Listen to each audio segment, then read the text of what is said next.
बिल्कुल थी, सबका एक अलग अलग तरीका होता है गेम खेलने का। मैंने बहुत ही सेफ प्ले बोला, क्योंकि देखो जो इंसान वहाँ पे आपको पसंद नहीं है तो आपके पास ऑप्शन होता है कि आप उसे नॉमिनेट कर सकते हो। उस घर से नॉमिनेशन हर हफ्ते होती है और यहाँ पे तो हफ्ते में 2 बार होती थी।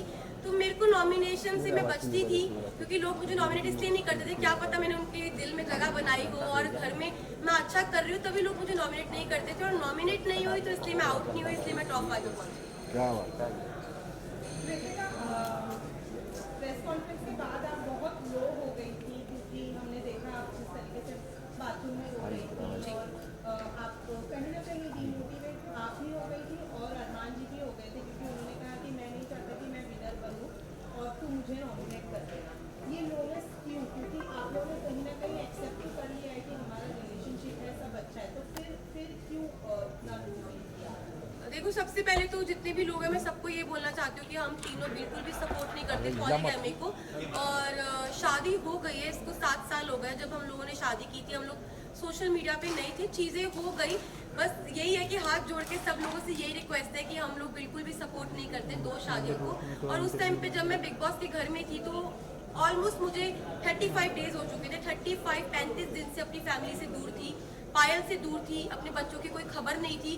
तो अचानक से इतने सारे लोगों ने जो क्वेश्चन पुट करे, हाँ मैं मानती हूँ कि जो चीज़ें हुई वो एक मतलब कि बोलते कि वो एक्सपेक्टेड नहीं था जो चीज़ें हुई, और बहुत ही अलग चीज़ है। तो पर जो लोगों के क्वेश्चन थे ना वो कहीं ना मुझे हर्ट कर रहे थे। और मुझे ये चीज़ सुनने में आई थी कि पायल के बारे में जो लोग बोल रहे थे, तो वो चीज़ों के बारे में मुझे ना टेंशन सी हो रही थी। मतलब कुछ चीज़ें मुझे खाई जा रही थी। और हम बिग बॉस के घर में थे, मेरे पास फ़ोन नहीं था कि मैं अपनी फैमिली को पूछ सकूं क्या वो ठीक है, क्या मेरे बच्चे ठीक है। तो बस एक होता है ना कि आप 35 दिन से भरे हुए थे और वो उस दिन जो बातें हुई उस बातों से मुझे तोड़ दिया और मैं इमोशनली ब्रेक डाउन हो गई थी। पर फिर जब मैं रोई और मैंने अपनी जो दिल की बात अरमान जी से शेयर करी, फिर मैं थोड़ी सी, मेरा जो दिल है वो हल्का हुआ।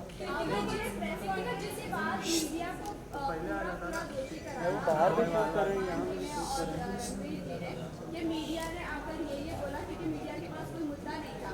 बाहर बैठे बैठे अगर पायल कॉन्ट्रोवर्सी क्रिएट कर रही है खुद ही कि वो डिवोर्स ले लेगी, नहीं करेगी, ऐसा वैसा, फिर आप लोगों का ये ड्रामा ऐसे, आप लोगों ने ब्लेम ऐसे क्यों किया कि मीडिया की ही गलती है, मीडिया ने ये किया, पायल ने ऐसा नहीं बोला होगा? क्या ये बात हेडलाइन बनाने के लिए पायल कर रही थी सब कुछ? तो देखो, अभी तक मेरे को फोन नहीं मिला है, मैं डायरेक्ट घर से आई हूँ। अभी तक मैंने फोन यूज नहीं करा। जिस टाइम मैं घर पे थी तो मुझे जो चीज पता चली, क्योंकि देखो मैंने घर में ये चीज सुनी नहीं थी, ना मैंने देखी, ना अपनी आंखों से देखी, ना अपने कानों से सुनी कि पायल क्या बोल रही है। तो मेरे को एक कहीं ना कहीं अरमान जी को, रणबीर जी, सबको ये लग रहा था कि हो सकता है कि कोई मेरे को फॉल्स स्टेटमेंट दी हो या कोई बात को घुमाया गया हो। क्योंकि जब तक इंसान अपनी आंखों से नहीं देखता, अपने कानों से नहीं सुनता, वो विश्वास नहीं कर सकता।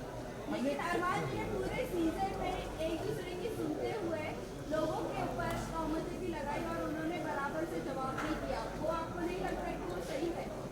अगर लवकेश के बारे में कोई आकर बोल रहा है कि वो चेकआउट कर रहा है तो वो बराबर से उनको ऐसा लग रहा है कि हाँ वो सच बोल रहा है। लेकिन जब हम आकर कोई मीडिया आकर आपको बोल रही है तो वो आपको गलत लग रहा है। वहीं मुनव्वर ने भी आपकी सेम बात बोली, डिवोर्स वाली बात, तब भी आपको नहीं यकीन हुआ?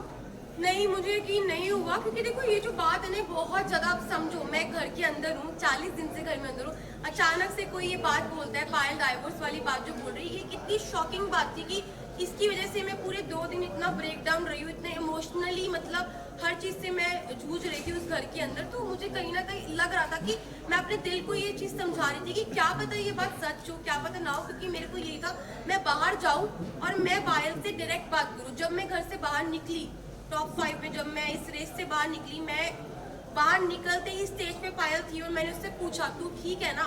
उसने बोला हाँ मैं ठीक हूँ। बाकी बात की। अभी तक मैंने फोन अपने नहीं देखे, कुछ नहीं।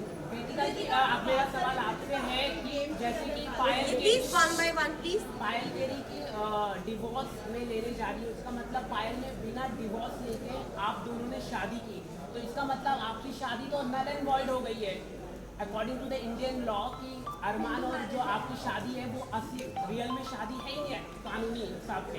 उस पर आप क्या कहना चाहेंगे? देखो, मैं सबको यही बात बोल रही हूँ, हम लोग पॉलीगैमी को सपोर्ट नहीं कर रहे, जो 2 शादियां इसको बिल्कुल भी सपोर्ट नहीं कर रहे। और जो मेरी अरमान जी की शादी है, जब पायल ने रेडी हुई, पायल की मर्जी थी तभी शादी हुई। और Payal as a first wife, legal wife, अगर वो ऑब्जेक्शन उठाती है तो उस चीज के लिए मतलब कि हमारी जो लॉ है वो हमें बोल सकती है। और मैं यही बात बोलूंगी कि जो हो गया प्लीज वो हो गया, बार बार एक और सवाल है जी। कि अरमान के ऊपर काफी गंभीर एलिगेशन है, 11 ईयर ओल्ड गर्ल का रेप का अक्यूज है, उस पर आप क्या कहना चाहेंगे? मैं इस पर्सनल चीज के बारे में कुछ नहीं बोलना चाहती। आई एम नॉट क्या सपोज आपको मालूम था I am not suppose to say क्या पायल ने कराया? तो Payal next question I am not suppose just a second I am not suppose to say anything. और भाई मुझे अपनी न्यायपालिका पे पूरा भरोसा है, जो भी वो फैसला उन्होंने किया है वो बिल्कुल ठीक किया होगा। Last question